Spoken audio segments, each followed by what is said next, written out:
2টি টেস্ট ও 3টি টি-20 খেলতে ইতিমধ্যে ভারতে পৌঁছেছে বাংলাদেশ দল। সদ্য পাকিস্তানকে তাদের মাটিতে 2 ম্যাচে টেস্ট সিরিজে ধবল দোলাই করার পর বাংলাদেশের আত্মবিশ্বাস তুঙ্গে। তবে পাকিস্তান ও ভারত সম্পূর্ণ 2টি আলাদা দল, তা ভালো করে জানেন নাজমুল হোসেন শান্তর দল। তাই তো চেন্নাইয়ে পৌঁছে অনুশীলন শুরু করেছে বাংলাদেশ টেস্ট দল। চিদাম্বরম স্টেডিয়াম 19 সেপ্টেম্বর শুরু হবে প্রথম টেস্ট। এই ম্যাচকে সামনে রেখে আজ সোমবার চিদাম্বরম স্টেডিয়ামে অনুশীলন করেছে মুশফিকুর রহিম ও নাজমুল হোসেন শান্তরা। বাংলাদেশ ক্রিকেট বোর্ডের পাঠানো ভিডিও ফুটেজ থেকে দেখা যায় নেটে ব্যাটিং প্র্যাকটিস করছে সাদমান ইসলাম, জাকির হাসানরা এবং নিবিষ্ট মনে তাদেরকে বোলিং করে চলেছে খালেদ আহমেদ, তাসকিন আহমেদ ও নাহিদ রানারা।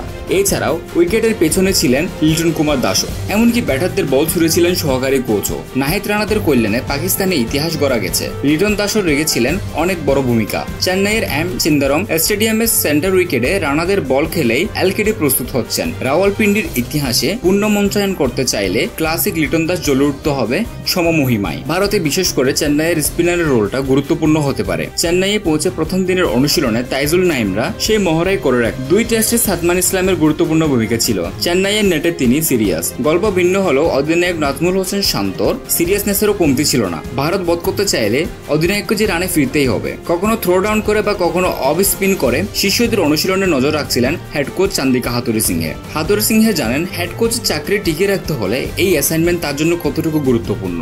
টেস্ট চ্যাম্পিয়নশিপের পয়েন্টের তালিকায় শীর্ষ দল ভারত। বাংলাদেশের অবস্থান এখন 4-এ। এই সিরিজে নিজেদের সেরাটুকু উজাড় করে দেওয়ার ঘোষণা দিয়ে রেখেছেন বাংলাদেশের অধিনায়ক নাজমুল হোসেন শান্ত। খবর বাংলা 24 ডেস্ক নিউজ।